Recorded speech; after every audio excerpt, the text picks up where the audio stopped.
ఓం శ్రీ గురుభ్యో నమ. ఆదిత్యాది నవగ్రహ దేవతాభ్యో నమ. శ్రీ పరాభవ నామ సంవత్సరం కుంభరాశి వారి యొక్క ఫలితాలు చూద్దాం. కుంభరాశి వారు ఏ జన్మ నక్షత్రాల వారు కుంభరాశి వారి కిందకి వస్తారో అనే విషయాన్ని చూసి ఆ తర్వాత వారి యొక్క ఆదాయ వ్యయాలు ఏ విధంగా ఉన్నాయనే పరిశీలన చేసి అలాగే వివిధ వృత్తుల వారికి ఎటువంటి ఫలితాలు ఉన్నాయనేది చేద్దాం. ముందుగా కుంభరాశిలో ఉన్నటువంటి నక్షత్రాలు చూస్తే ధనిష్ట 3-4 పాదాలు, శతభిషం 1-2-3-4 పాదాలు, పూర్వభాద్ర 1-2-3 పాదాలు, వీటిని కలిపి మనం కుంభరాశి వారిగా చూస్తూ ఉంటాం. అలాగే వీరి ఆదాయ వ్యయాలు ఏ విధంగా ఉన్నాయి అన్నప్పుడు బాగా కనిపిస్తున్నాయి కాబట్టి ఇటువంటి ఇబ్బంది ఏమీ లేదు. అలాగే ముఖ్యంగా ఈ కుంభరాశి వారికి గ్రహ సంచారం ఏ విధంగా ఉంది అనే విషయాన్ని పరిశీలించినప్పుడు గ్రహ సంచారం చూస్తే 6వ ఇంట్లో ఈ యొక్క లోహమూర్తిగాను గురువు సంచారంలోకి వస్తున్నాడు. జూన్ వరకు చూసుకుంటే ఏప్రిల్ మే జూన్ వరకు చూసుకుంటే మనకి పంచమ స్థానంలో ఉంటున్నాడు. పంచమ స్థానంలో నుంచి 6వ స్థానంలోకి గురువు రావటం వల్ల కొద్దిగా ఇబ్బందికర పరిస్థితులే పెరుగుతున్నాయి.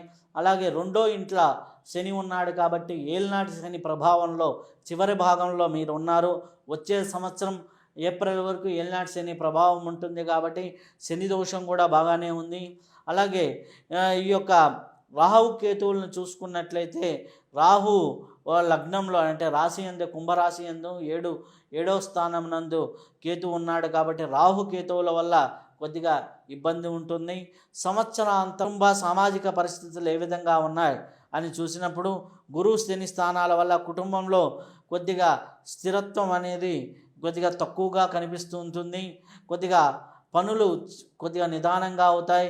గౌరవ మర్యాదలుకి ఎటువంటి ఇబ్బంది ఉండకపోయినప్పటికీ ఆర్థిక లాభాలు కొద్దిగా తక్కువగా కనిపిస్తూ ఉన్నాయి. కొద్దిగా ఈ యొక్క రాహుకేతువులో సంచారం డిసెంబర్లో మారిన తర్వాత కొంతవరకు మేలైన ఫలితాలు మనం చూడవచ్చును. అయితే కుంభరాశిలో ఉన్నటువంటి వారికి ఆర్థిక పరిస్థితి ఏ విధంగా ఉంది? ఆదాయం కంటే వ్యయం అధికం. అలాగే ఎంత సంపాదించినా కూడా నిల్వ అనేది ఉండదు. అలాగే రియల్ ఎస్టేటు ఇటువంటి భూముల మీద పెట్టుబడి పెట్టిన వాళ్ళకి కొంతవరకు అనుకూలమైనటువంటి ఫలితాలు కనిపిస్తూ ఉన్నాయి. కాబట్టి